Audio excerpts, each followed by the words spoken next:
All right, so we're going to take a look at a period. Okay, so what is a period? A period is the distance between each repeating wave of the function. And to make this really simple, we're just going to look from maximum to maximum. That's one period. Maximum to maximum. That's one period. All right, period is found by doing 2 pi divided by b, or you can find b given period. So if you're given b, which is right outside the parentheses, it can also be written inside the parentheses. So you just need to know which one it is. Standard form is outside though. Okay, so in this case, it's inside the parentheses, not in standard form. You'd need to factor it out for phase shift, but right now we're only focused on period, so it doesn't matter. So again, this one's inside, it's next to the x, it's 4 over 3. So that's what your b is, right? So you can find your period by saying 2 pi divided by whatever your b is, which is 4 over 3. You keep the top, you change the division to multiplication, and then you flip the denominator, okay? Or you could just put that in the calculator. All right, 2 goes into 2 one time and into 4 twice.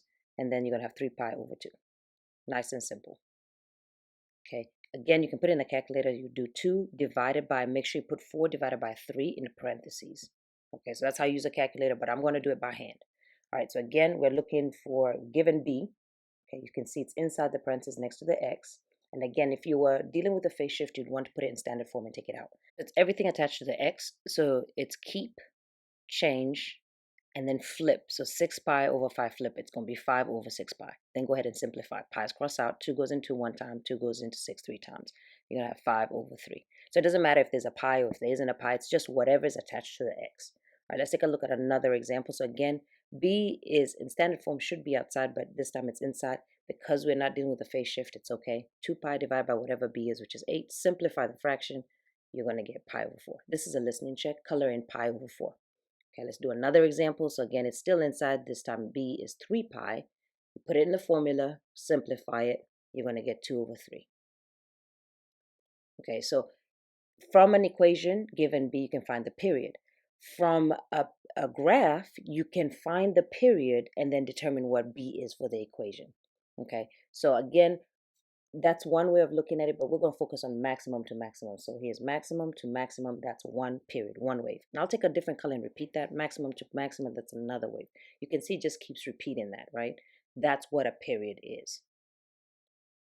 This is a listening check, color in or max to max. Okay, so remember a period is the distance between each repeating wave. And if you're given B, you can find period. If you're given period, you can find B. So in this case, b is equal to 2 pi over whatever the period is. Well, we need to find what period is. Maximum to maximum. Now, there's several ways you could do this. What we're going to do is just count boxes. So looking at your purple graph, 1, 2, 3, 4. That's 4 boxes. Then if I go back to the origin, right there was 0, 0, and I start there, I can count 4 boxes, and that will give me my period. 1, 2, 1, 2, 3, 4. So my period is 8 pi. Now, given my period, I can find my b value if I was trying to write an equation by using the formula. It simplifies to 1 over 4. Okay, so these are the two situations you're really going to run into. So again, maximum to maximum is one period. Maximum to maximum is another period. Maximum to maximum is another period. And you can see this wave goes on forever. All you got to do is pick one. It doesn't matter which one you pick, just pick one. So pick the purple one again. Count the number of boxes. It's 4 boxes. It's a listening check, underline purple.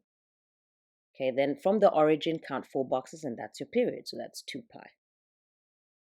Put it in the formula to find b so that you can write the equation, right?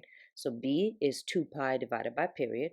So that's going to give me 2 pi divided by the period, which is also 2 pi, which gives me 1. Now, that's with counting boxes. There's another way that you could do this. Sometimes it's easier. You take the right value, subtract the left value. So let's take a look at the right value. The right value is right there, which is pi over 2, minus the left value, which is right there, negative 3 pi over 2. Go ahead and put that in the calculator. So you do 1/2 minus negative 3 over 2. But I'm just going to do this by hand. That becomes a positive. Because the denominators are the same, I can combine them. 1 pi plus 3 pi is 4 pi, divided by 2 is 2 pi. Okay, and that's pretty much it. Let's practice.